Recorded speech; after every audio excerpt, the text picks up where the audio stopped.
Neo-Hinduism, right? Can you sort of restate the premise or the agenda? Very good. Right?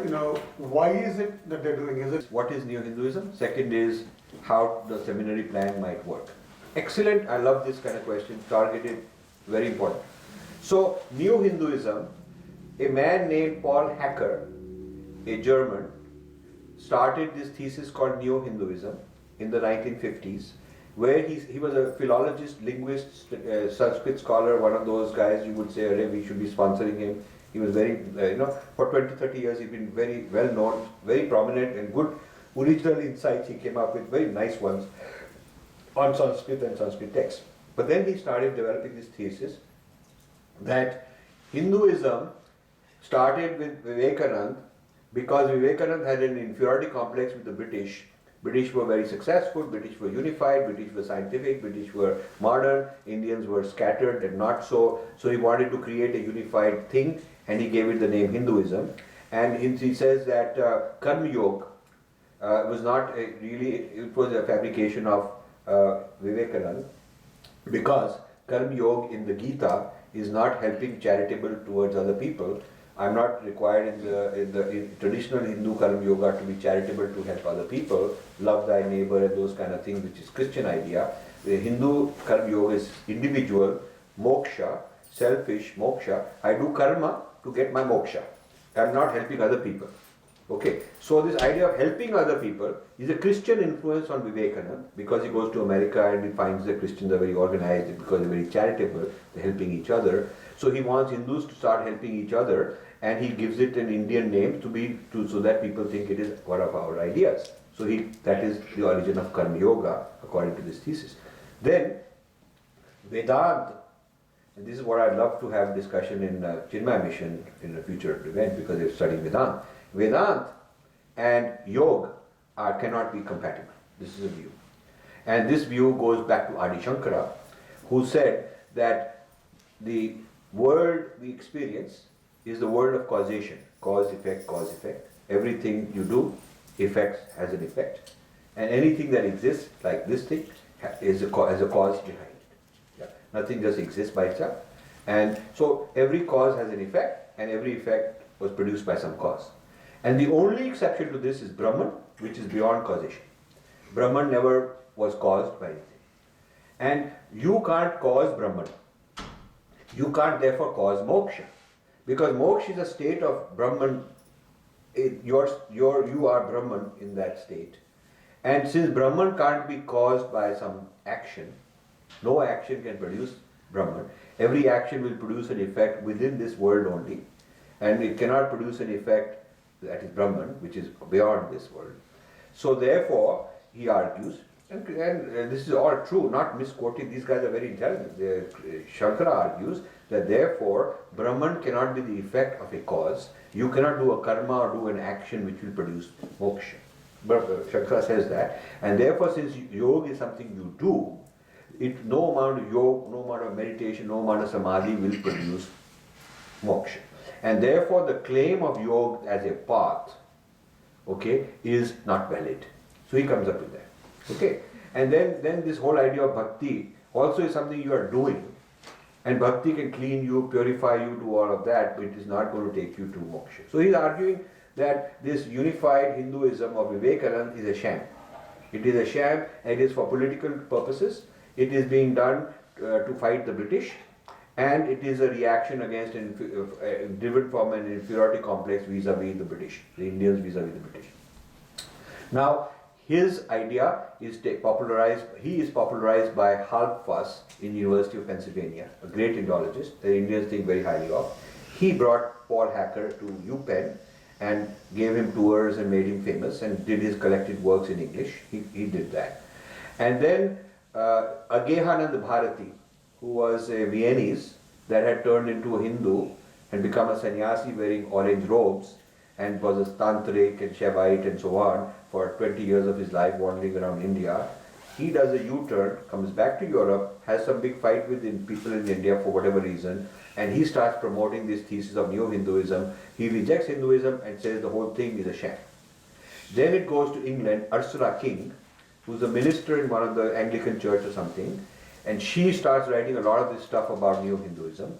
And then the big breakthrough comes when they get hold of an Indian from Guyana called Anantanand Rambachan, a very well known today. He's around my age and he goes around giving talks in all the ashrams. He's very highly regarded by Vedantins. And he writes book after book, and his 30-40 years of publication history, including his dissertation under Ursula King in UK, it's all about Vivekananda is contradicting Shankara. Vivekananda does not understand Vedanta. Vivekananda is fabricating a Vedanta just to suit political purposes. And so this group of 5 or 6 people, from Paul Hacker in the 50s to early 80s, Anantanand Rambachan, are described in great detail what is their thesis, how they came up with it. Yeah? And then this is echoed. The first person in India who picks it up is Romila Thapar. Soon after Anantanand Rambachan writes his stuff, Romila Thapar writes a very, very famous article called Syndicated Moksha, which says that moksha and Hinduism is a syndicated production of political Hindus. Vivekananda is the first guy who starts this, and then the Hindutva movement takes it forward. And the purpose is to oppress women, minorities, Dalits, Muslims. First, the goal was to throw out the British, and then that unified Hindu identity which has been created, a political identity, turns on against its own people. And so this is a menace, and the way to solve this menace is to get rid of this Hinduism. That's the thesis. The entire Indian left is guided by this Neo-Hinduism thesis. In fact, if you read carefully Arun Shoury's talk when the Indra's Net was released in Vivekananda International Foundation, he says that until now I thought that this whole attack on Hinduism from Indian left was derived from Marxism. He says after reading Indra's Net, and he read the whole book very carefully, and we had a person in his house, we had a discussion for it for a while. So he says after reading this book, I realized the true academic origins in the West of this Neo-Hinduism thesis, which then got appropriated by the Indian left. It was not something that the European Western Marxists had come up with. It is the Western scholars of Hinduism and Sanskrit that came up with it, and then the Indians left took it over and turned it into leftist ideology. So the significance of this book, according to Arun Shoury's endorsement, is that we now know the intellectual roots of the whole Indian left is attack on Hinduism. And if you see Pankaj Mishra writing this article that Hinduism is basically a political construction that is bad for minorities, if you see person X, Y writing on these things, to know where they got it from and what was the argument that it was based on.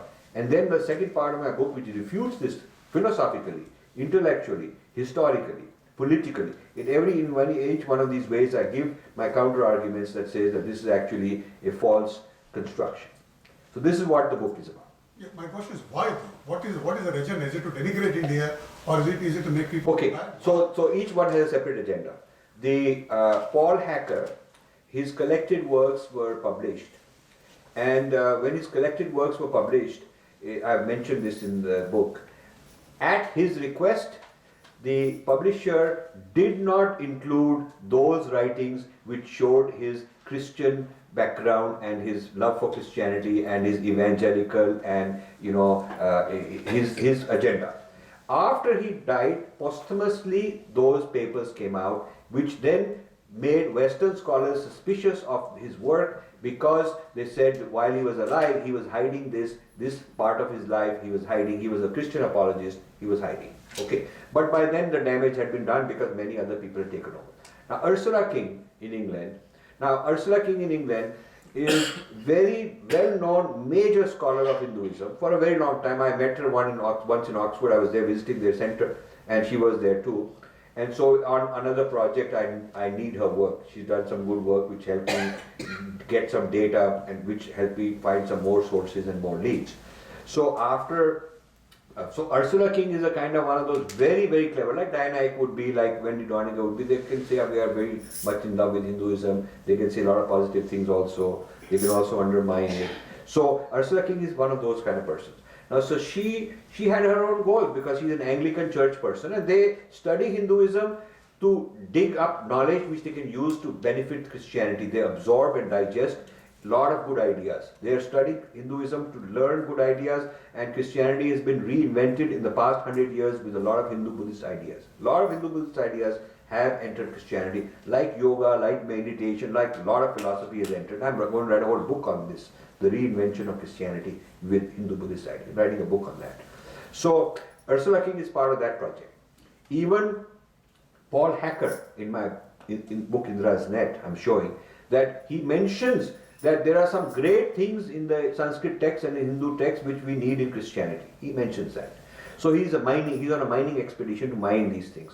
But while mining the source for good gems and jewels here and there that he wants, he also wants to kind of denigrate it so that because otherwise, if you are liking the source, why don't you just convert to being a Hindu?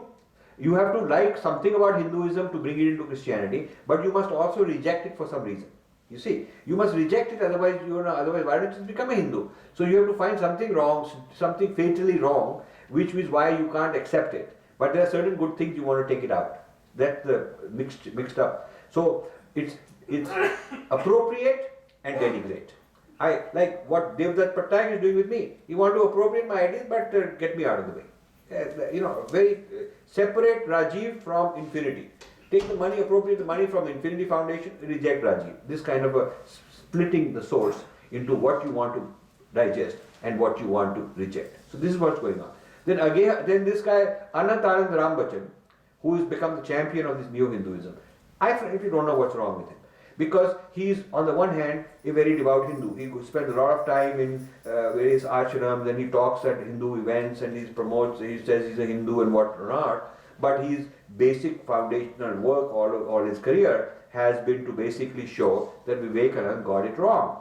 And when you show Vivekananda got it wrong, you're playing in the hands of the whole Hindu left, the whole Hindu movement. Chinmaya mission is derived from that whole unity of Hinduism. Ramakrishna mission, which is started with Vivekananda, derived from that. All the Hindus, unity church, all the temples are teaching this, all the Hindus are teaching this, the unified Hinduism, the whole thing. Vivekananda is the culprit, he is blamed and he is undermined. And yet a person like that is felicitated by Hindus. He is considered a good Hindu, he is brought to all kind of places to represent us. So you see, there's a lot of different agendas of different people. Some of them may be unconscious, some of them for practical personal reasons because they're encouraged in their career to do it. Once it comes to India, then the Indian left agenda plays. Indian left, this is the core philosophy on which the whole Indian left posture on Hinduism is based. So what is it? The significance of this book, Indra's Net, is that it tells you the philosophical foundation of our opponent. That's what it does.